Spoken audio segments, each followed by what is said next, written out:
नमस्कार, मी सुलेखा तळवलकर. दिल के करीब सावलीतल्या कलांमध्ये तुम्हा सगळ्यांचं अगदी मनापासून स्वागत करते. सो तुम्हाला कळलंच असेल, आपण एका मालिकेच्या सेटवर आलोय.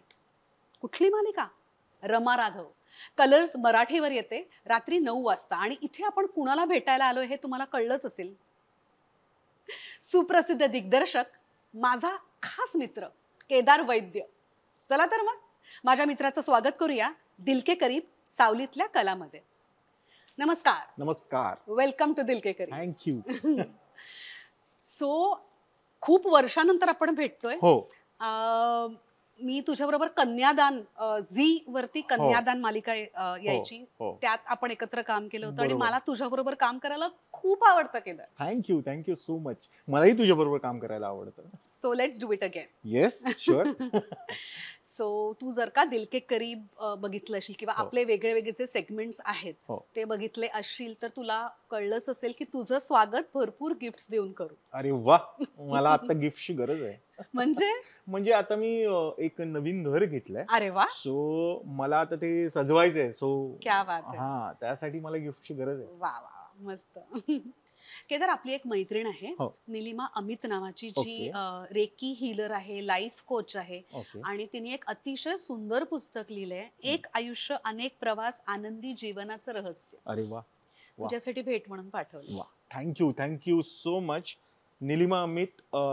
तुमचे मी मनापासून धन्यवाद मानतो, कारण या अशी जी पुस्तकं आहेत जी पुढे जाऊन आयुष्यात खूप उपयोगी पडतात. So thank you for this gift. Thank you. आपले आणखीन एक स्पॉन्सर आहेत, रोहन प्रकाशन, ओके. जे त्यांच्या क्षेत्रात जवळपास 40 वर्ष कार्यरत आहेत. अरे वा. आणि त्यांनी तुझ्यासाठी ना खूप सुंदर पुस्तक दिलंय. ही बेसिकली रवींद्रनाथ टागोरांची पत्र आहेत, जी त्यांनी त्यांच्या पुतणीसाठी लिहिली आहेत. अरे वा. आणि त्यातनं एक अख्खा काळ त्यांनी उभा केलाय आणि बंगालची संस्कृती सुद्धा आपल्याला कळते. ओके. मला खूप बरं वाटतंय, की कारण मला ना पुस्तकांचं गिफ्ट मिळतंय. ह्याचं मी रिझन सांगतो मी तुला, की माझी जी पिढी आहे ना सुलेखा, किंवा आपली जी पिढी आहे, जी त्या काळात आहे ना एवढी चॅनल्स किंवा हे नव्हतं. आणि फार अगदी आपण असं बघायचो ना, की फिल्म वगैरे आल्यावरच आपण कुठल्या तरी थिएटरला जाऊन बघायचो. आणि टेलिव्हिजन पण लिमिटेड होतं त्यावेळेला, दूरदर्शन फक्त होतं. त्या काळात आपल्याला जर आपले खरे सोबती जर कोणी असतील तर पुस्तकं, कारण आपण त्यावरनच इमॅजिनेशन आणि त्या ह्याच्यावरती करायचो. आणि त्याच गोष्टीवरनं, म्हणजे तुला एक गंमत सांगायची म्हणून, की एकेकाळी वाचले, म्हणजे त्यावेळेला मी दादर सार्वजनिक वाचनालय वगैरे त्याचा मेंबर होतो. वडिलांनीच मला ती, म्हणजे ते लाईफ मेंबर होते म्हणून मला मिळाली होती ती मेंबरशिप. तर त्या काळात मी तिथे पुस्तक वाचायचो आणि इतकी आवड निर्माण झाली मला पुस्तकांची, की एकेकाळी त्याच वेळेला मला एका मित्राने जिपऱ्या नावाचं पुस्तक दिलं आणि त्यावरनच मी जिपऱ्या ही फिल्म केली. म्हणजे इतक्या वर्षानंतर, त्यावेळेला सुद्धा माहितीही नव्हतं मला. त्यामुळे पुस्तक हा खरा माझा मित्र आहे, बाकी कुठलाही याच्यावर. त्यामुळे थँक्यू रोहन प्रकाशन. मी मनापासून तुमचे आभार मानतो की तुम्ही मला हे गिफ्ट दिलं. Thank you so much. आणि मला सुद्धा त्यांचे आभार मानायचे आहेत, कारण तुमच्या सर्वांसाठी ना RDK20 हा जर का तुम्ही कुपन कोड वापरलात तर रोहन प्रकाशननी 20% त्यांच्या सगळ्या पुस्तकांवर डिस्काउंट सुद्धा तुमच्यासाठी ठेवलंय. So thank you so much.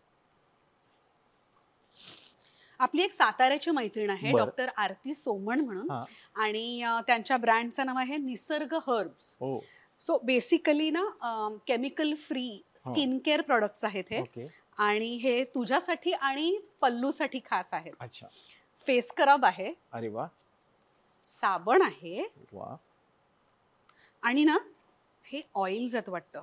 Yes, body oil आहे आणि हे फेस ऑइल आहे. ओके. थँक्यू.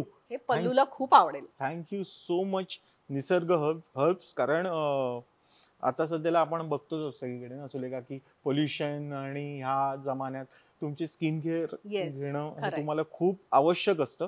आणि त्यासाठी जर तुम्हाला नॅचरल गोष्टी मिळाल्या तर well and good. Thank you so much Nisarg herbs. Kedar, आपल्या 2 मैत्रिणी आहेत, शिल्पा आपटे आणि मेधा गलगले. त्यांच्या ब्रँडचं नाव आहे प्रधा. आणि तुझ्यासाठी ना होम डेकोर, म्हणजे नवीन घरासाठी होम डेकोर चा हा एक लॅम्प पाठवलाय. अरे वा, थँक्यू सो मच. ह्यात लाईट पण आहे. हो हो हो, सुपर. हं. थँक्यू मेधा आणि शिल्पा आपटे आणि मेधा गलगले. शिल्पा आपटे, मेधा गलगले यांना मनापासून धन्यवाद, कारण हे मला खूप गरजेचं होतं. आता हे ज्या वेळेला मी माझ्या बायकोला म्हणजे पल्लवीला दाखवेन आणि मी तिला सांगेन की हे नवीन घरासाठी आपल्याला गिफ्ट आलेलं आहे, त्यावेळेला ती प्रचंड खुश होईल. प्रचंड खुश होईल. कारण कालच आम्ही या सगळ्या गोष्टींसाठी अख्खं मार्केट फिरत होतो. Thank you so much. बरं, शिल्पा आणि मेधाचा हा जो प्रधा स्टुडिओ आहे हम्म. तो पार्ल्यात आहे. अरे वा, आणि तिथे पार्ल्यामध्ये जाऊन जर का आपण शॉपिंग केलं तर 10% डिस्काउंट आहे. क्या बात आहे, क्या बात आहे. डिस्काउंट कोणाला नको असतं, हवंच असतं ना. Thank you so much. वेलकम.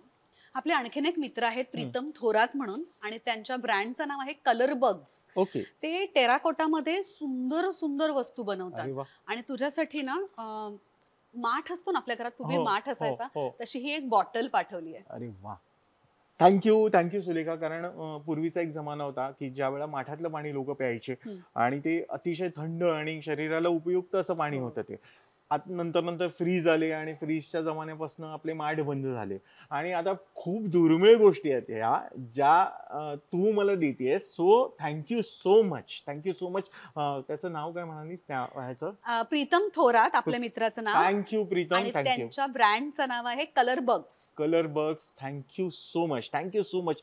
हे इतके व्हॅल्युएबल गिफ्ट मला मिळतात. Thank you so much. आपली आणखीन एक मैत्रीण आहे अलिशा आचार्य, बरं. जी आर्किटेक्ट आहे, आणि तिने तुझ्यासाठी ना मस्त प्रोडक्ट पाठवलंय. हम्म. तिच्या ब्रँडचं नाव आहे पॅरेग्राफ. आणि ना ही एक स्टेशनरी पाठवली आहे तिने. ह्याच्यात छोटे छोटे प्लॅनर्स आहेत, नोट्स आहेत. ओहो, वाव, छान आहे ना? सुपर, खूप क्यूट आहे. बरं, ह्याच्यावर तिने लिहिलंय सुद्धा काय काय आहे ते. हे बघ ना, जॉट आहे, येस. प्लॅनर आहे, हो. एक नोटबुक आहे. वा, थँक्यू अलिशा. थँक्यू. मी जसं म्हटलं की सुलेखा की माझ्या नवीन घरासाठी बऱ्याच गोष्टी लागणार आहेत. सो हेही माझ्या नवीन घरासाठी खूप खूप खूप उपयुक्त आहे. So thank you Alisha. Thank you so much for your gift. आणि पॅरेग्राफसाठी माझ्या खूप खूप शुभेच्छा. आपले आणखीन एक मित्र आहेत निशांत आवळे म्हणून, अच्छा. आणि ज्यांच्या ब्रँडचं नाव आहे चेरी पिक. अरे वा. त्यांनी तुझ्यासाठी मस्तपैकी केबिन बॅग पाठवली आहे. वा. आणि तुझ्या नावाचा हा पर्सनलाइज नेम टॅग आहे. ओहो, नाईस, व्हेरी ना? Nice. Thank you so much. Nishant Awale. Nishant Awale, तुमचं मनापासून धन्यवाद. मी ही नक्की बॅग वापरेन, कारण शूटिंगच्या दरम्यान सुलेखा तुला माहितीच असतं की प्रवास आपण वगैरे प्रवास असतो. खूप असतो आपला. हो. सो अशा वेळेला अशा हँडी बॅग्स असतील तर खूपच म्हणजे आणि काय ही म्हणतात, परफेक्ट साईज आहे रे. करेक्ट. आणि म्हणजे आपल्याला जेवढे ते 2-4 दिवसाचे किंवा 5 दिवसाचे, हो ना. 7 दिवस असे जे कपडे हवे असतात ते आपण घेऊन जाण्यासाठी थँक्यू निशांत. थँक्यू. बरं केदार, या सगळ्या बॅग्स वर ना निशांत दादांनी 35% डिस्काउंट ठेवलाय. अरे वा. मी अजून काही आपल्या मित्रांना, आपल्याच शूटिंग मधल्या काही मित्रांना मी सांगेन की हा अशा बॅग त्यांच्याकडनं घ्या, कारण त्यांनाही बरंच ट्रॅव्हल करायचं असतं आणि वेगवेगळ्या ठिकाणी जायचं असतं. सो मी नक्कीच सांगेन. थँक्यू. सो आणखीन काही राहिलं नाहीये ना इकडे? आपण गप्पांना सुरुवात करू शकतो. सो केदार, तुझं करिअर तू मालिका दिग्दर्शक म्हणूनच सुरुवात केलंस ना? हो, म्हणजे खरं तर मी याआधी असिस्टंट डिरेक्टर बऱ्याच आधी मालिकांना होतो, पण त्या सगळ्या हिंदी होत्या. अच्छा. आणि किती साली सुरुवात हे केलीस? मी 98 साली सुरुवात केली. अच्छा. तर 98 साली मी संजय खान यांच्या प्रोडक्शन हाऊसमध्ये होतो.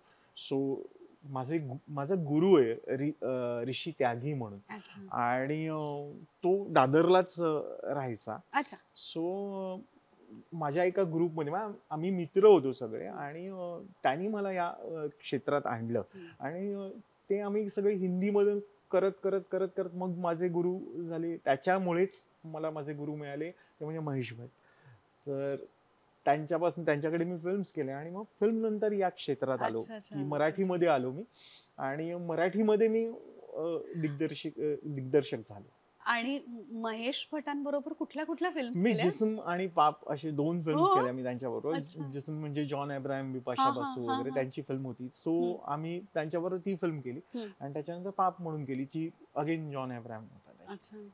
नाही, युजली लोक मराठीतून हिंदीमध्ये जातात. हो, तू हो. हिंदीतून मराठीत हो, का आलास? मला बऱ्याच जणांनी हा प्रश्न विचारला हां, सुलेखा, की असा उलटा प्रवास हां. केला. तर माझ्या मते तो उलटा प्रवास नसतो. हं. बेसिक काय आहे, की आपण जसं म्हणतो तसं, की लँग्वेज तुमच्यासाठी मॅटर करत नाही. हं. तुम्हाला कुठे सॅटिस्फॅक्शन मिळतं ना, हे तुमच्यासाठी खूप मॅटर करतं. खरंय, खरंय. आणि बरेच जण सांगतात म्हणजे, की असं म्हटलं जातं, की "अरे नाही, नाही, ह्या सगळ्या बोलायच्या गोष्टी असतात वगैरे," की पण मराठीमध्ये जेवढं आपलं साहित्य आणि जे प्रगल्भता आहे ना, आपण जे म्हणतो किंवा ॲक्टर्स, तर ना इथे जे सॅटिस्फॅक्शन मिळतं ना, हं.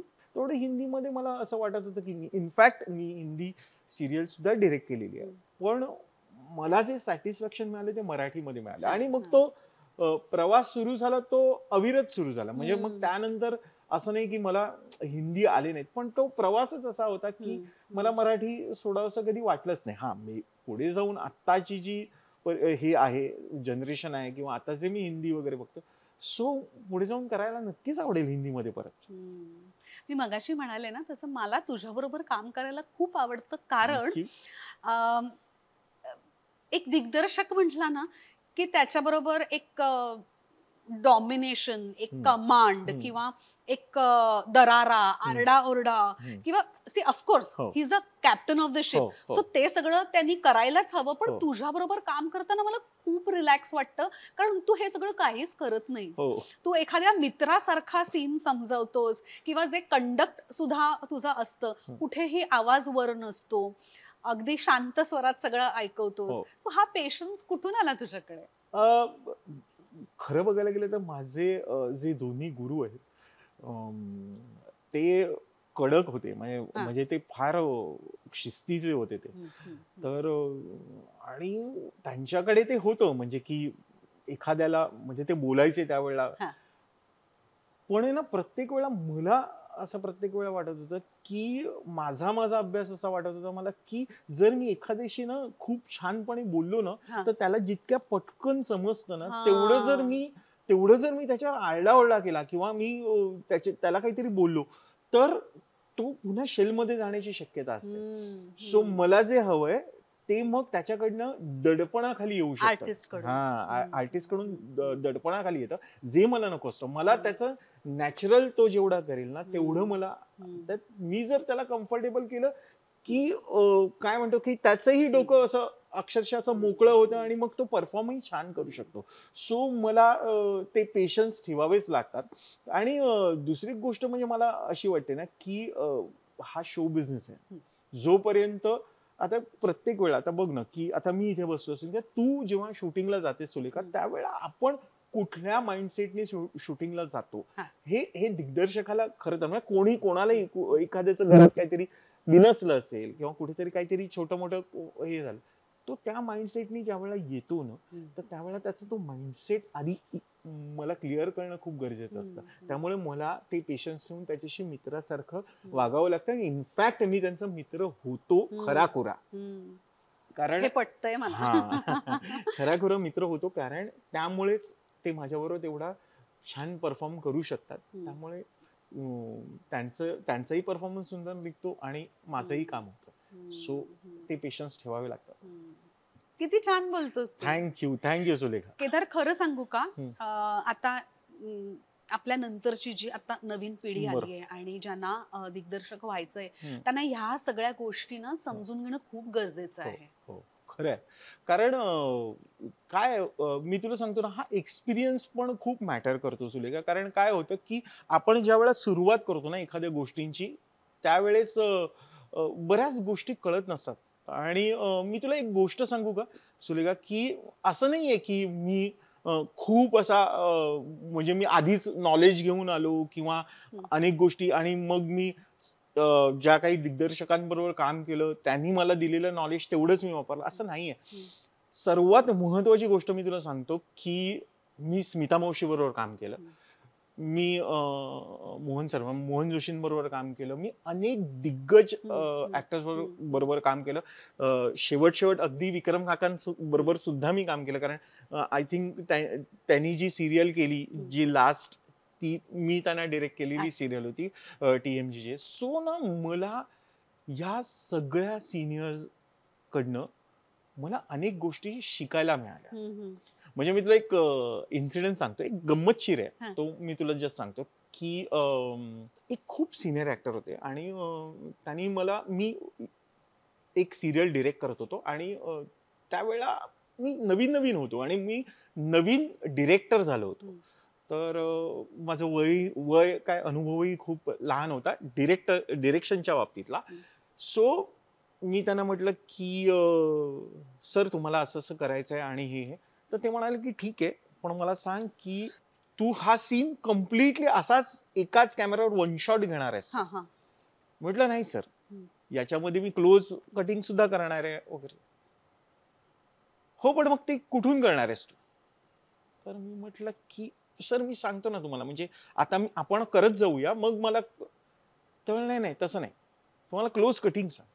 सो ना माझं असं होत होतं की हे मला काय म्हणतात ते त्याला, की एक सिनियरिटी दाखवण्यासाठी करतायत हा का हा. काय करतात ते मला कळतच नव्हतं. आणि मला मला असं झालं होतं की मी मी म्हणतात ना ते की रॅगिंग होतं हा एखाद्यावरती, हा नवीन हा याच्यावरती. हा. तर मला असं वाटलं की काय रॅगिंग वगैरे काहीतरी होतंय की काय माझ्यावरती. तर म्हटलं बरं. तर मी ना असा एक विचार केला आणि मी त्यांना सांगितलं की इथपर्यंत. बरं ठीक आहे.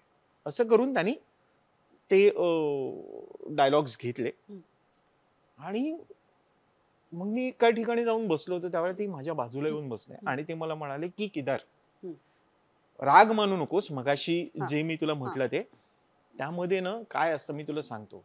तू जेव्हा मला सांगशील की मी हे पूर्ण असंच फक्त एक वन शॉट करणार आहे, हम्म. तर माझी पोझिशन मी एक वेगळी ऍडजस्ट करतो, ज्यामुळे मी थ्रू आउट कॅमेराला माझा वन वन फोर्थ फेसिंग देऊ फेसिंग शकेल. मिळत हा हा राहील. हा. आणि त्यामुळे मी त्या पद्धतीने मी करू शकतो. आणि हा. जर तू मला सांगितलंस की ह्या वाक्यानंतर हम्म. मी माझे क्लोज जाणार आहेत, तर मी त्यावेळेला ते करताना मी प्रोफाईल होणार आणि तो जो तुला कट पॉइंट मिळू हा शकतो. हा हा. सो हे जे नॉलेज आहे ना सुलेखा, मी माझं हा सांगण्याचं हा. तात्पर्य हे की हे जे नॉलेज आहे ना, हे फक्त इथून नाही मिळत, ते शूट करता करता ह्या अशा अनेक आर्टिस्ट कडनं सुद्धा, सिनियर आर्टिस्ट हम्म. कडनं सुद्धा मिळालेलं आहे मला. वा वा वा. सिरियल आपले हम्म. सगळे प्रेक्षक हो बघतातच. हो हो सिरियल बघायला कुणाला आवडत हो नाही रे. हो आणि एस्पेशली आता आपल्या मराठी सिरियल्स मधले कंटेंट सुद्धा खूप हो छान छान हो आलेले आहेत. हो पण नेमकं सिरियलचं शूटिंग करणं किंवा सिरियल डिरेक्ट करणं म्हणजे काय, हम्म. ते थोडक्यात आपल्या प्रेक्षकांना सांगशील का? हो नक्कीच. म्हणजे अ, काय काय जबाबदारी असते एका दिग्दर्शकावर? नक्कीच. असं म्हटलं जातं की सुलेखा, तुला तर माहितीच आहे की प्रत्येक जण म्हणतात की दिग्दर्शक हा captain of the yes. Ship असतो आणि त्याला ते असावंच लागतं. याचं रिझन असं आहे की प्रत्येक आपल्याकडे वेगवेगळी डिपार्टमेंट्स आहेत. म्हणजे एक सिरियल घडणं किंवा एखादी फिल्म घडणं, आपण सिरियल बद्दल बोलूया, की त्याच्यासाठी एक वेगवेगळी डिपार्टमेंट्स आहेत. की एक कथा येते, त्याच्यानंतर पटकथा येते, त्यानंतर संवाद येतात. ते सगळं आणि आर्टिस्ट आल्यानंतर त्या सगळ्यांना, किंवा एडिट जे आपण संकलन म्हणतो, या सगळ्यांना एका मोठेत बांधून ठेवणारा एक माणूस तिथे लागतो आणि तो तो असतो दिग्दर्शक. हं. म्हणजे की प्रत्येकाचे वेगवेगळे व्ह्यूज असतात. हं. म्हणजे माणूस काही, प्रत्येक माणूस किंवा त्याचं हे सेम नसतो. तर हं. एखाद्याला जर एखादा सीन किंवा तो वेगळा एका ह्यानी दिसत असेल, तर दुसऱ्याला एका वेगळ्या ह्यानी दिसतो. हं. म्हणजे जो कथा लिहितो त्याला तो जर वेगळा वाटत असेल, तर पटकथावाल्याला वेगळा वाटतो, संवाद लिहिणाऱ्याला वेगळा वाटतो. या सगळ्यांना धरून ते एकत्र आणणं आणि हं. तो त्या सीनचा इम्पॅक्ट निर्माण करणं, हे काम दिग्दर्शक करत असतो. हं. आणि त्याच्यासाठी म्हणून तो जाणला जातो. येस. बरं. अ, मला ना त्यांना हेही सांगायला आवडेल, की दिग्दर्शकाचं काम हं. मालिकेच्या कुठल्या टप्प्यापासून सुरू होतं? अ, मालिकेच्या पहिल्या, म्हणजे मी अगदीच सांगतो की काळ जसं बदलत गेलं ना सुलेखा, तसं ना दिग्दर्शकाच्या जबाबदाऱ्या बदलत गेल्या. म्हणजे एक दिग्दर्शकाचा रोल सुद्धा बदलत गेला असं आपण बरोबर, म्हणूया. बरोबर. की पूर्वी कसं व्हायचं की मी आता 98 पासून काम केलेलं असल्यामुळे, म्हणजे असिस्टंट असल्यापासून काम केल्यामुळे आम्हाला एक माहिती होतं त्या काळचं, की त्या काळात पहिल्यांदी कथा ही दिग्दर्शक घेऊन जायचा. हं, दिग्दर्शक आणि हं, प्रोड्युसर, म्हणजे हं. आपण निर्माता म्हणतो, तर हां. ते लोक घेऊन जायची ती कथा. कारण त्यांच्यामध्ये ती कथा काय म्हणतात की त्यांच्यामध्ये ती जन्मलेली असायची आणि मग ते एखाद्या चॅनलला म्हणजे त्यावेळेला दूरदर्शन असेल तर ते त्यांना जाऊन अप्रोच व्हायचे आणि मग त्या ह्याला कथालेखक किंवा कथालेखक तर असायचाच पण स्क्रीन प्ले रायटर म्हणजे आपण पटकथा लेखक किंवा संवाद ह्याच्यापासून ती सुरुवात व्हायची. आता थोडंसं ऍडव्हान्स झाल्यात गोष्टी. म्हणजे आता ऍडव्हान्स अशा झाल्यात की आता चॅनल काही गोष्टी म्हणजे तुम्हाला सांगतं की बाबा आम्हाला या अशा अशा अशा विषयावरती हवंय आणि मग त्यांच्याकडे पहिल्यांदा कथा येते. मग कथा आल्यानंतर मग निर्माता येतो आणि निर्माता आल्यानंतर मग दिग्दर्शक येतो. म्हणजे की सुरुवात तर तुम्हाला पहिल्या अगदी ह्याच्यापासून स्टोरी सेटिंग पासूनच करावी लागते. पण आजकाल ऍडव्हान्स असल्यामुळे की तुमच्याकडे ऑलरेडी कथा आणि पटकथा एक काही भाग लिहून तयार झालेले असतात आणि मग त्यावरनं तुम्हाला दिग्दर्शकांना विचारलं जातं की तुमचं काय मत आहे ह्याच्यावरती. सो आता हे या पद्धतीचा फरक पडलाय या सगळ्या गोष्टींमध्ये. बरं, एक असतो तो सिरियल डिरेक्टर, बरोबर. हा मालिकेचा दिग्दर्शक. एक असतो तो एपिसोड डिरेक्टर. बरोबर बरोबर. म्हणजे प्रत्येक एपिसोड प्रत्येक भाग जो दिग्दर्शित करतो तो. यामध्ये फरक काय सांगशील? आता आपण सिरियल्सचं उदाहरण घेऊ की की आता कसं मी मगाशी सांगितल्याप्रमाणे की पूर्वी दिग्दर्शक हा एकच असायचा कारण त्यावेळेला मालिकेचे भागही एक काही 13 भागांच्या पूर्वी दूरदर्शनच्या काळात 13 भागांच्या मालिका होत्या. नंतर मग त्या हळूहळू वाढत गेल्या. मग त्या वीकली व्हायला लागल्या. मग वीकली झाल्यानंतर डेली सोप आले. पण डेली सोप पण लिमिटेड डेली सोप्स असायचे. त्यांचे काही लिमिटेड एपिसोड्स असायचे. तर त्या काळात एक दिग्दर्शक ते सगळं करू शकायचा. पण आत्ताचा काळ कम्प्लिटली वेगळा झालाय. कारण आता आपण बघतो की कित्येक मालिकांचे 1000च्या वर एपिसोड्स होतात आणि अनेक मालिकांनी तर 12-12 वर्षाची सुद्धा हे गाठलेले आहेत. सो त्या काळात एकच दिग्दर्शक आणि त्याला इथपर्यंत करणं हे अनेकदा कसं होतं की फिजिकली पण शक्य होत नाही आणि दुसरी गोष्ट म्हणजे मेंटली पण ते शक्य होत नाही. रिझन असं आहे की आपण कलाकार म्हणजे तुम्ही पडद्यावरचे कलाकार असा आम्ही पडद्या मागचे कलाकार आहोत. सो प्रत्येक कलाकाराला हे एक कुठले तरी मेंटल ब्लॉक येतो किंवा त्याला एक नवीन करावंसं वाटतं कारण ती संजीवनी आहे. तुम्ही नवीन नवीन करत जाल तर त्याची. तर अशा वेळेस की बाबा मी जर सिरियल करत असेल एखादी आणि त्याच वेळेला मला जर एखादी फिल्म आली तर त्या काळात असा एक माणूस माझ्यानंतरचा लागतो की ज्याचा त्या सिरियलवर कमांड आहे जी मी करत असेल आणि त्याला त्या सिरियलचं इत्यंभूत माहिती आहे. सो त्यावेळेला ती कन्सेप्ट आली की एपिसोड डिरेक्टर आणि डिरेक्टरची.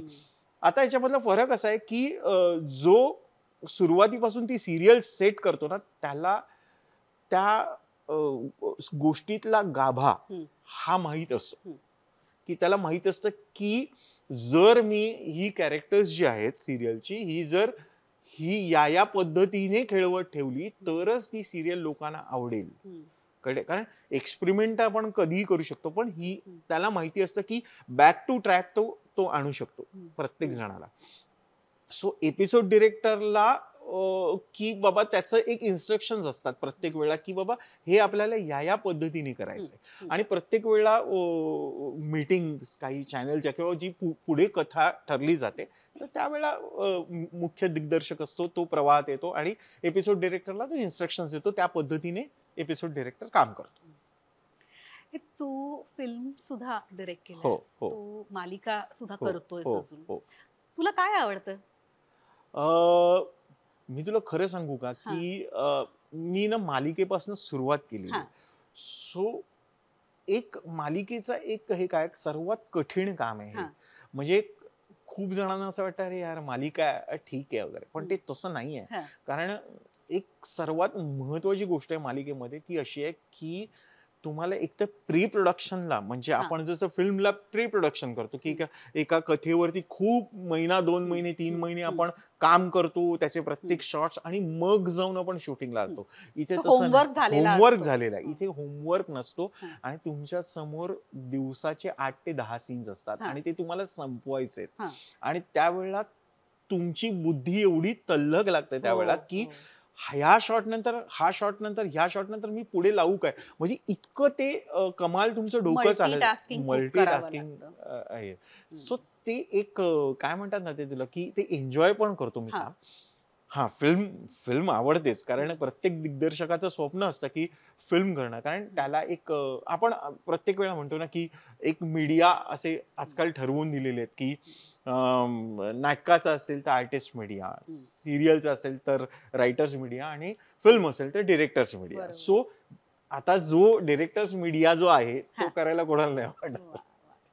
वाह! फिल्मचा अनुभव कसा होता रे तुझा? फिल्मचा अनुभव खूप छान होता माझा. सर्वात महत्त्वाचं म्हणजे झिपऱ्या ही कादंबरी खूप गाजलेली हं, कादंबरी होती त्या काळची. हं, कारण अरुण साधू स्वतः ख्यातनाम लेखक होते हं. आणि ज्यावेळेला मी ती स्क्रिप्ट लिहिली, मला ती ज्यावेळेला ती कादंबरी हातात आली आणि वाचली ना हां, सुलेखा, हां, त्यावेळेला मला असं मी उगाच काहीतरी सांगणार नाही, की त्यावेळेपासूनचं हां, माझं स्वप्न होतं हां, वगैरे. त्यावेळेला मला फिल्म इंडस्ट्री सुद्धा माहीत हां, नव्हती. त्यामुळे त्याचा काही प्रश्न नव्हता. हां.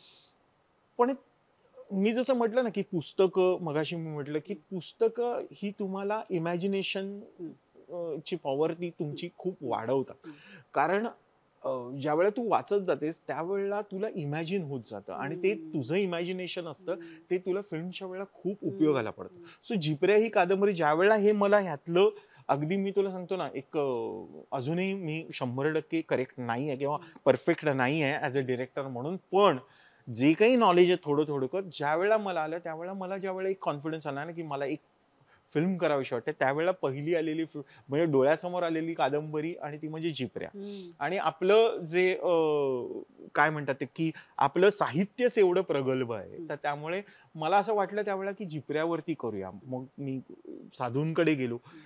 तर साधू हे फेमस आहेत. सिंहासन नावाची फिल्म जी आली ती त्यांच्याच कादंबरीवरनं आली होती. मुंबई दिनांक आणि सिंहासन. बरं त्यांच्या साहित्यावरनं खूप गोष्टी केल्या गेल्या. सो ते नेहमी एक हे काय असायचे, की मला मला आधी तू पटकथा सांग. हां. आणि मग मी त्यांना लिहून दिली होती आणि हं. त्यानंतर त्यांचा काहीच रिस्पॉन्स अच्छा. आलाच नाही म्हणजे हां. जवळ. तर मला असं वाटलं, की त्यांना नाही आवडली. हां, हां, हां. आणि ते काही आता होणं शक्य नाहीये. हं. पण खूप निराश झालो होतो मी. कारण ती मी खूप अशी मेहनतीने लिहिलेली गोष्ट हां, होती हां, आणि ती मला अशी खूप करावीशी वाटते बघ ना, की गोष्ट हां, एखादी. हां, तर तसं हां. होतं आणि त्यांचा मला एके सकाळी म्हणजे जवळपास 7:30 का 8:00 फोन आला हां, आणि ते असे खूप असे सॉफ्ट स्पोकन होते ते, हां, की हां. अगदीच असे तर हॅलो अरे सॉरी मी तुला हं. झोपेतनं तर उठवलं नाही ना हां, हां. केदार? म्हटलं नाही, नाही हं, काय झालं सर? हं. नाही, नाही मला अतिशय आवडलंय तू हां. जे काही हां, लिहिलंयस हां, ते. हां, हां. हे शब्दच माझ्यासाठी म्हणजे तेव्हा जीव अतिशय भांड्यात अरे पडला असेल ना? खूपच हां. सॅटिस्फाईंग शब्द होते ते माझ्यासाठी. हं, हं. आणि मग त्यांनी मला सांगितलं, की "तू मला येऊन भेट." अच्छा. आणि मग त्यांनी मला ते आणि त्यांनी सांगितलं, की "मायनर काही तुला दिलं तर हां, चालेल ना? हां, मला असं आवडत नाही." हां, मग म्हटलं, हां. "अहो, हं, सर तुमच्या कादंबरीवरनं करतोय मी. त्यामुळे तू हं, मायनर काही मेजर दिलत तुम्ही काही करेक्शन्स तरी सुद्धा चालतील मला." पण त्यांनी काही अशी मेजर करेक्शन्स दिली नाहीत आणि त्यांनी ना मला एक गोष्ट खूप म्हणजे त्यांनी एका गोष्टीचं माझं कौतुक केलं. ते म्हणजे असं होतं, की झिपऱ्या कादंबरीत एक प्रसंग आहे ना 2दा घडतो. हां, हां. म्हणजे एक मोठा प्रसंग, हं, हं. की तो पहिल्यांदा सुरुवातीला सुद्धा घडतो आणि शेवटला सुद्धा हां, घडतो. हां. पण तो मी पहिला प्रसंग तसाच ठेवून शेवटच्या प्रसंगात मी थोडंसं मोल्ड केलं होतं आणि मी एक माझ्या इमॅजिनेशननी तो प्रसंग लिहिला होता. सो मला त्याच गोष्टीची भीती होती, की ते त्यांना आवडतं की नाही आणि हां. त्याच्यावरूनच त्यांनी माझं कौतुक केलं, की "अरे केदार, हे मला पण नव्हतं सुचलेलं अच्छा. त्यावेळेला वाह, वाह! ते कादंबरीत." तर तर मला इतकं बरं वाटलं होतं हां. आणि अतिशय हे होते आणि मग ते लिहिल्यानंतर मग ते प्रोड्युसर्स शोधणं हं. आणि मग पहिले प्रोड्युसर जे माझे काही होते ते काही कारणास्तव निघून गेले. मग कारण ती फार खर्चिक फिल्म होती आणि अच्छा. कारण त्याच्यामध्ये रेल्वे स्टेशन्स आणि मुंबईच्या अनेक गल्ल्या आणि अनेक रोड्स हं, त्यावेळेला हं. खूप इम्पॉर्टंट हां, होत्या आणि हां, हां. तुलाही माहिती असेल की अशा गोष्टींना शूटिंग करायला खूप खर्च येतो हं, आणि आपल्या हं, मराठी हं. अ, ह्याच्यामध्ये की आपण तेवढा खर्च करून प्लस निर्माता सर्व्हाइव्ह व्हायला पाहिजे हे आपलं हं, पहिलं लक्ष असतं हं, त्याच्यामध्ये. हं. सो मला कळत नव्हतं की ते काय पद्धतीने आणि त्यावेळेला एक प्रोड्युसर समोर आले ते म्हणजे रणजित दरेकर आणि अश्विनी दरेकर म्हणून हं, आणि त्यावेळेला त्यांनी मला सांगितलं, "नाही आपण हे करूया." हं, हं. आणि त्यांना ते खूप आवडलं होतं आणि मग त्याच्यानंतर आम्ही करायला सुरुवात केली. पण त्यांचंही पहिलंच प्रोजेक्ट होतं. सो आम्हालाही खर्चाचा आवाका त्या बिचाऱ्यांनी तो ते हे करत गेले आणि मला महत्वाची साथ लाभली ना, ते मला ॲक्टर्सची साथ लाभली. म्हणजे त्यावेळेला अमृता सुभाष होती, प्रथमेश परब होता आणि ते सगळे ख्यातनाम होते, त्यावेळचे फेमस ॲक्टर्स होते. पण अनेकदा आम्हाला रस्त्यावरतीच त्या बिचाऱ्यांना मेकअप करावा लागायचा. एक अगदी छोट्याशा ह्याच्यामध्ये मेकअप करावा लागायचा. पण त्याने तो केला आणि त्याने कधीच असं नाही सांगितलं मला, की मला ह्या गोष्टी हव्यात किंवा ह्या गोष्टी हव्यात. तर मला इतकं अप्रूप आणि इतकं कौतुक वाटत होतं ना त्यांचं, की ते त्या भूमिकेसाठी जगत होते आणि ती भूमिका आणि ते त्या फिल्मसाठी जगले. हे बघ तो पार्ट वेगळा असतो, की तुमची फिल्म किती चालली किंवा काय झालं. पण तो जो एक फिल्म प्रोसेसिंगचा पार्ट असतो ना, तो त्यांच्यामुळे मला शक्य झाला. आणि इतर माझे जे काही टेक्निशियन्स होते, आता माझा जो असोसिएट होता त्या फिल्मचा, तोही आता म्हणजे मोठा डिरेक्टर आहे, जो आपल्या अस्मिता चित्रमध्ये वगैरे पण असिस्टंट होता तो त्यावेळेला, सागर खेऊर म्हणून.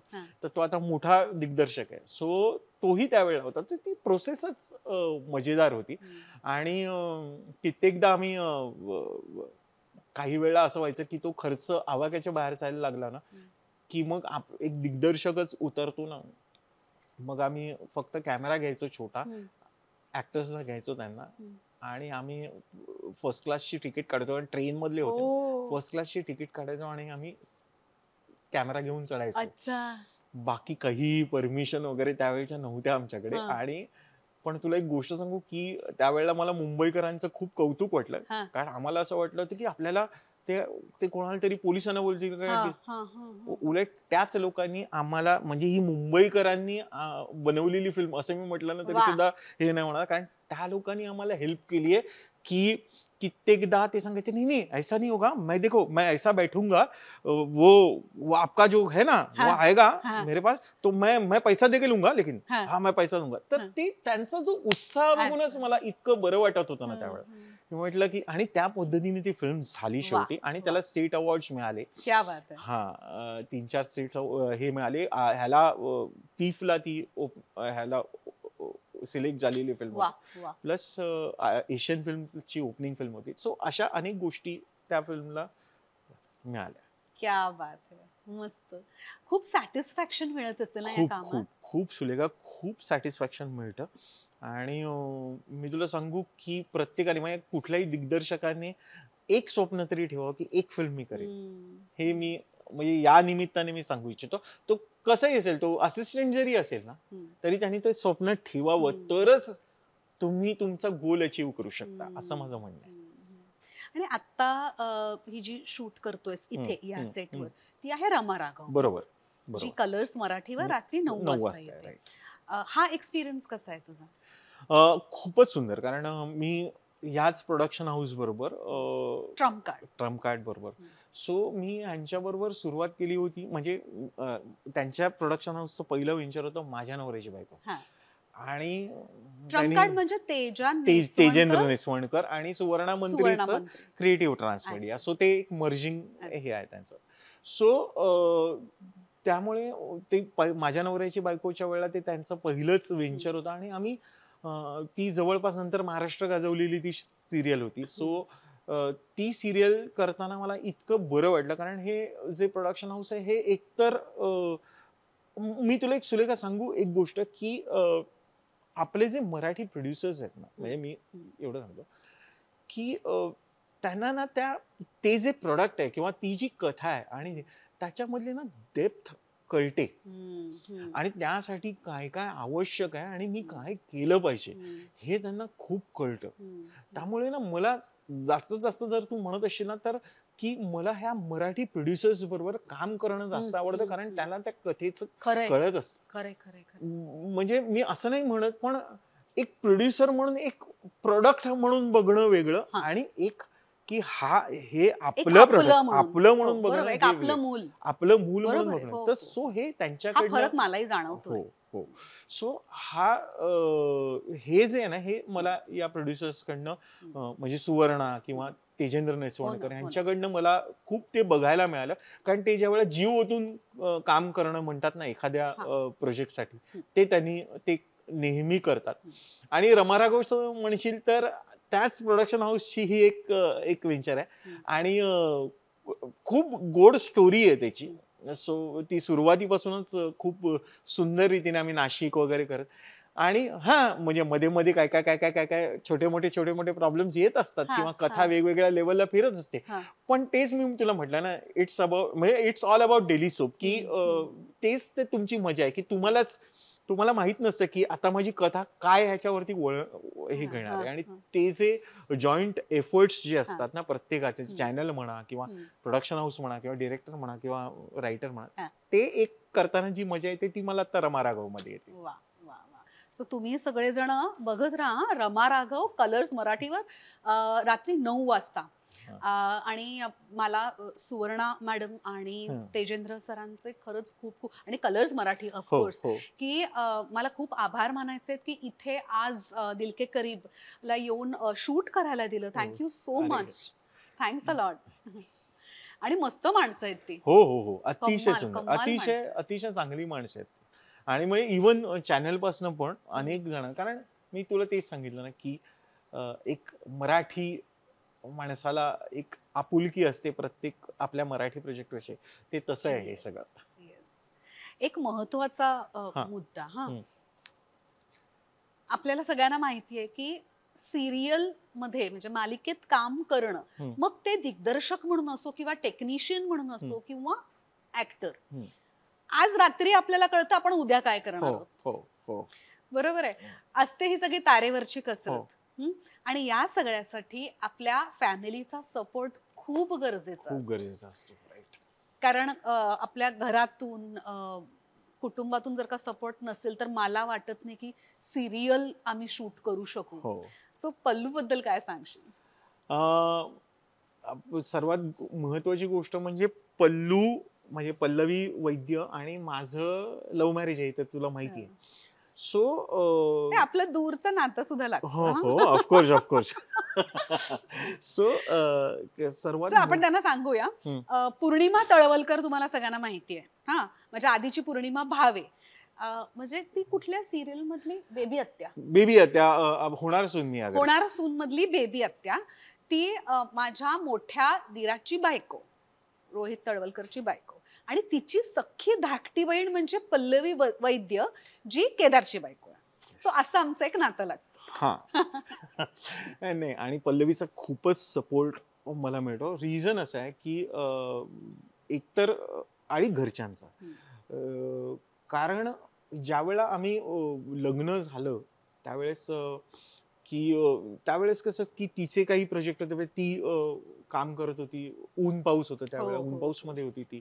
सो अशा वेगवेगळ्या ते मालिकेत ती काम करत होती. हं, आणि मीही वेगळे दिग्दर्शक म्हणून काम करत होतो. हं. पण सर्वात महत्त्वाचं चॅलेंज तेव्हा आलं ना, की चॅलेंज म्हणता येणार, की ज्यावेळेला ती प्रेग्नंट होती आणि अथांगचा जेव्हा जन्म झाला ना, ते खरं म्हणजे मी म्हणतो ना, की ते सर्वात महत्त्वाचा पार्ट होता. तिच्या लाईफमधला सुद्धा आणि माझ्या लाईफमधला सुद्धा. कारण यू नो की डेली सोप असताना तुलाही माहिती असेल, की शेवटी अ, तुम्हाला ते कॅरेक्टर म्हणजे तुम्हाला ते जगावं लागतं. मग तुम्हाला एक छोटीशी सुट्टी मिळेल, पण तुम्हाला ते पण म्हणजे 1-2 महिन्याचा बेबी ठेवून पण तुम्हाला हो ना. शूटिंगला यावं हो, लागतं. हो, हो. सो अशा वेळेस सुद्धा तिने पेशन्स ठेवून हां. ते काम केलं.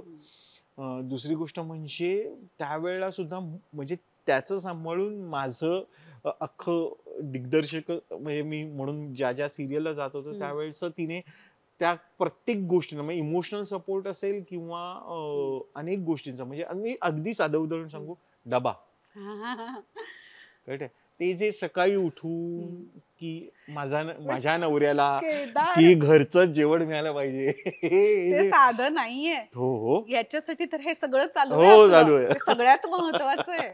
आणि त्यामुळे ती बिचारी सकाळी उठून हं, सगळं माझ्यासाठी करू आणि आणखीन एक घरच्यांची जसं तू म्हणालीस ना सपोर्ट की त्यावेळेला तिलाही ज्यावेळेला शूटला जावं लागायचं ना हं. त्यावेळेला माझ्या आईने खूप महत्वाचा सपोर्ट माझी अच्छा. आई माझ्या भावाची बायको म्हणजे माझी वहिनी हां, हां. ह्यांचा खूप सपोर्ट मिळाला कारण ते जर आमची जर जॉईंट फॅमिली हं, नसती ना हं. तर आम्हाला खूप प्रॉब्लेम झाले असते हो कारण ना? एखाद्या कोणाला तरी करिअर थोडंसं म्हणजे हं, आवर्त घेऊन हं, घेऊन हं, करावं लागलं असतं हं, पण माझी आई माझी वहिनी माझा भाऊ या हं, सपोर्टला असल्यामुळे हं. की अथांगचा अथांग ज्या वेळेला लहान होता, माझ्या मुलाचं नाव अथांग, सो त्याचा प्रश्न सुटत होता, कारण तो लहानपणापासून मग माझी वहिनी आई यांच्याबरोबरच तो वाढला, लहानाचा मोठा झाला असं मी म्हणू शकतो.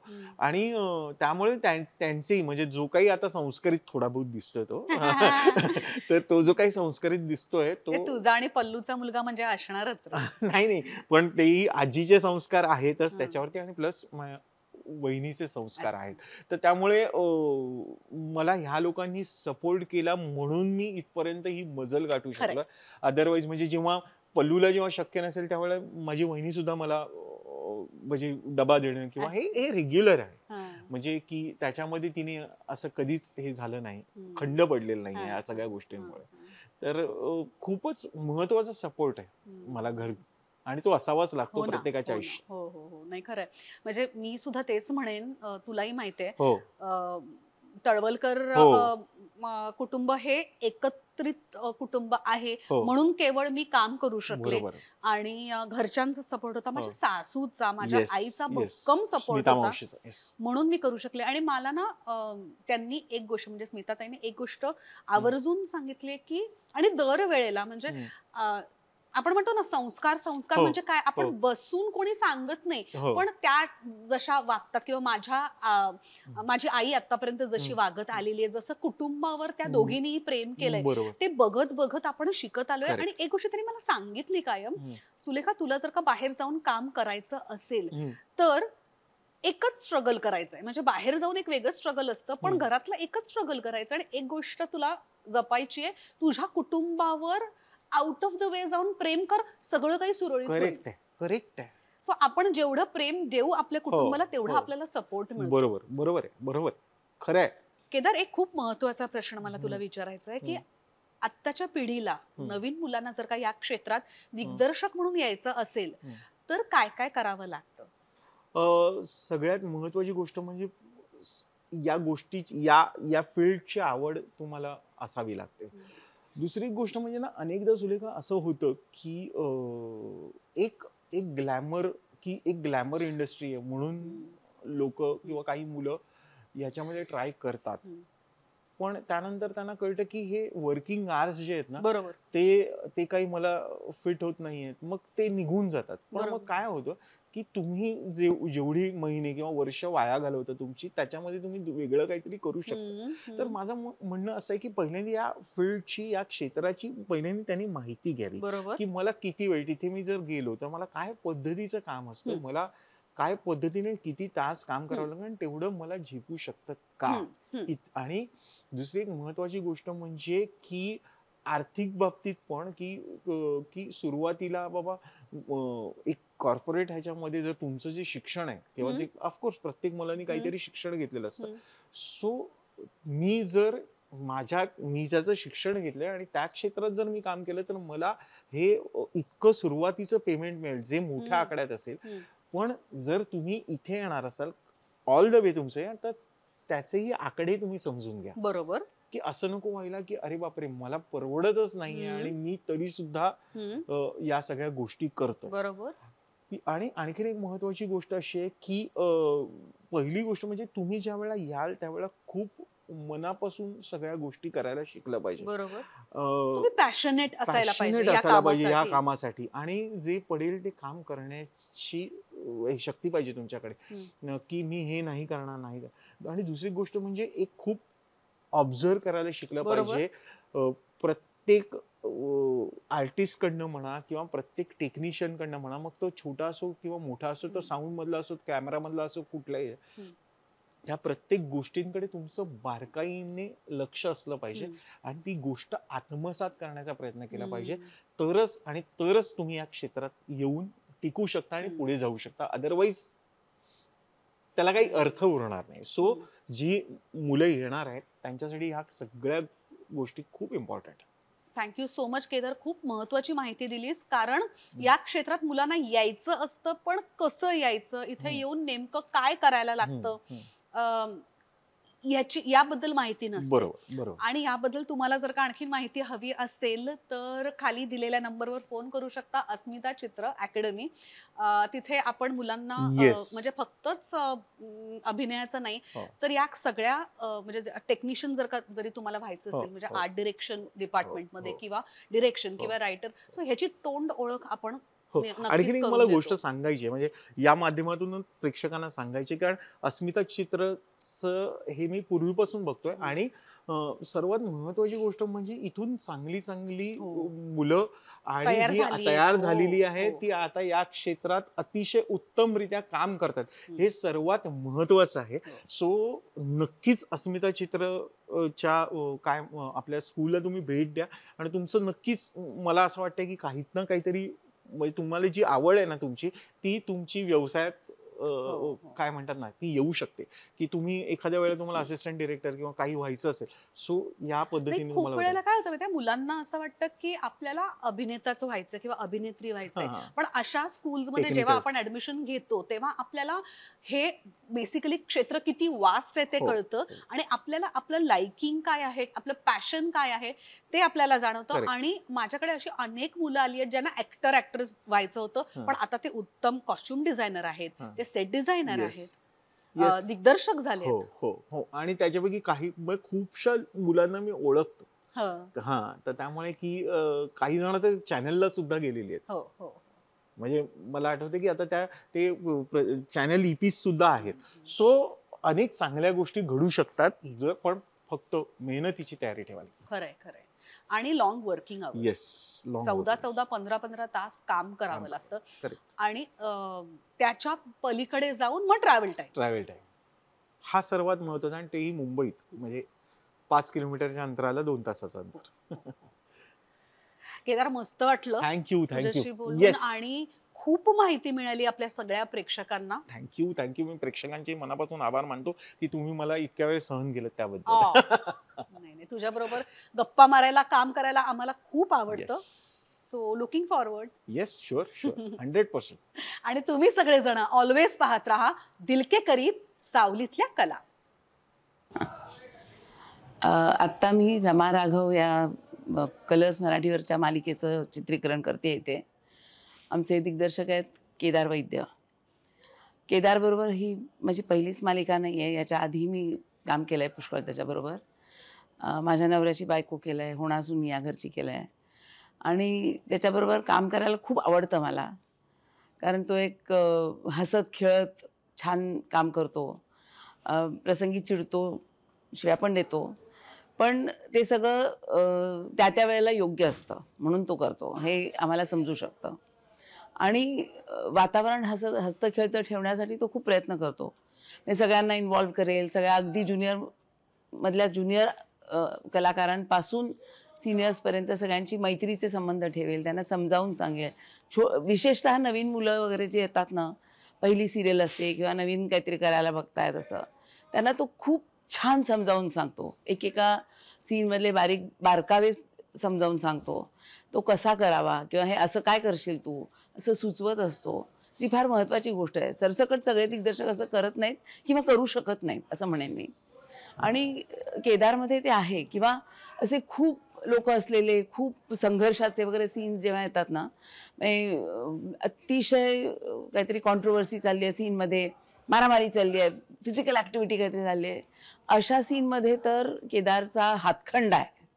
म्हणजे ते कसे शॉट्स लावायचे, त्याचा कसा सगळ्यात जास्त परिणाम साधता येईल त्या लावलेल्या शॉट्सचा, याचा त्याला इतका छान समज आहे त्याला, की त्यानुसार त्यांनी शॉट्स लावले तर कलाकारांना काम करायला सोपं जातं. आणि जेव्हा चित्रपटात किंवा सिरियलमध्ये तो प्रसंग दिसतो तेव्हा त्याचा परिणाम इतका उत्तम होतो की लोकांना वाटतं बघताना की अरे काय सोपं असेल ना, पण त्याच्यामागे किती विचार करायला लागतो किंवा त्याच्यामागे किती बुद्धिमत्ता असायला लागते हे सर्वसाधारण माणसाला नाही कळू शकत. म्हणजे तो आम्ही थट्टेत त्याच्याशी काही पण मस्ती करतो, पण आणि तो ते ऐकून घेतो की आमच्याबरोबर तेवढीच मजा करतो, पण आमच्या सगळ्यांच्या मनात त्याच्याबद्दल खूप आदर आहे. कारण तो त्या आदराला पात्र आहे. तो उत्तम काम करतो आणि मला ऑलरेडी 3 सिरियल झाल्यात माझ्या. आणखीन 7-8 सिरियल त्याच्याबरोबर करायला काय आवडेलच, किंवा एखादा सिनेमा वगैरे पण करायला आवडेल. असा तो एक मस्त दिग्दर्शक आहे. नमस्कार, मी निखिल दामले. तुम्ही मला रमा राघव या मालिकेत राघवच्या भूमिकेत बघत असता. आमच्या मालिकेचे दिग्दर्शक आहेत केदार वैद्य आणि त्यांच्यासोबत काम करण्याचा ही माझी पहिलीच वेळ आहे आणि फार मजा केली आम्ही एकत्र काम करताना. आम्ही नाशिकपासून सुरुवात केली, नाशिकमध्ये आम्ही ओपनिंग केलं आणि केदार सरांची काम करण्याची पद्धत अशी एकदम चिल आणि अशी फ्रेंडली याची आहे. म्हणजे ते खूपच आम्ही मजा करत आणि हसत खेळत गंमत करत शूटिंग करतो आणि शूटिंग नंतर सुद्धा आम्ही बरेचदा आमचे असे इम्प्रॉम्प्टू प्लॅन्स असतात की बाबा चला आज डिनरला जाऊया किंवा पिकनिक करूया. केदार सरांना पिकनिक्स खूप आवडतात. आम्ही अशा खूप पिकनिक्स केल्यात. सो असं दिस इज द फर्स्ट टाईम की असं एक काय म्हणतात इतकं असा घट्ट बॉन्ड म्हणतात ना, तसा एक बॉन्ड झाला आहे आमचा. आणि मला ऐश्वर्या जी रमा प्ले करते ती पण म्हणते की निखिल तू जेव्हा केदार सर असतात ना मॉनिटरवरती तेव्हा तू काहीतरी वेगळा असतोस. You are something different when you perform when Kedar sir is there. तर आय डोंट नो काय आहे ते, पण ते मलाही जाणवतं आणि ते माझ्या बाकीच्या आर्टिस्टनाही जाणवतं आणि मजा येते खरंच केदार सरांसोबत काम करायला. नमस्कार, मी सुवर्णा रसिक. रमा राघव सिरियल चालू आहे कलर्स मराठीवरती. त्या सिरियलची प्रोड्युसर. माझ्या कंपनीचं नाव क्रिएटिव्ह ट्रान्समीडिया. केदारबद्दल बोलायचं झालं तर केदार आणि मी आमचं जवळजवळ म्हणजे स्ट्रगलिंग पिरियड पासून आम्ही एकमेकांना ओळखतो, पण आम्ही काम नव्हतं केलं. म्हणजे मी असिस्टंट म्हणून एडिटिंग रूममध्ये जायची, तेव्हा तो तिकडे पोस्ट प्रोडक्शन करत होता. केदारबद्दल बोलायचं झालं तर मला खूप त्याचा ग्राफ आठवतो की तो असिस्टंट डिरेक्टर, मग तोनी खूप हिंदीमध्ये पण असिस्टंट डिरेक्टर संजय खान वगैरे वगैरे बरेच लोकांकडे काम केलं. मग याने असोसिएट, मग डिरेक्टर आणि म्हणजे त्याचा ग्राफ खूप चांगला आहे आणि तो खूप उत्तम मित्र पण आहे. नंतर आमचं हळूहळू मैत्रीमध्ये पण रूपांतर झालं. खूप अत्यंत उमदा माणूस आहे. आणि माझ्या नवऱ्याची बायको ट्रम्पकार्ड प्रोडक्शन म्हणजे तेजेंद्र नेसवणकर आणि आम्ही जेव्हा कंपनी पहिली 2016 साली प्रस्थापित केली, त्यात पहिलं प्रोडक्शन हाऊस, पहिलं प्रोडक्ट आम्ही माझ्या नवऱ्याची बायको होतं आणि ते केदारलाच आम्ही ती धुरा सांभाळायला दिली ॲज अन डिरेक्टर म्हणून. ते खूप वाजलं प्रोडक्ट आमचं. आणि त्यावेळेला केदारचा मी ग्राफ अजून वरती गेलेला बघितला. जेव्हा त्याचं झिपऱ्या मी बघितलं आणि मी फॅसिनेट झाले की ते काय त्याने केदारनी काम केलंस तू. त्यामुळे तो टेक्निशियन म्हणून खूप उत्तम आहे. म्हणून तो आमच्या प्रत्येक प्रोडक्टमध्ये दिसतो आणि माणूस म्हणून पण उत्तम आहे. आणि खूप खूप छान छान प्रोजेक्ट त्याच्याकडनं होऊ दे ही ईश्वरचरणी प्रार्थना.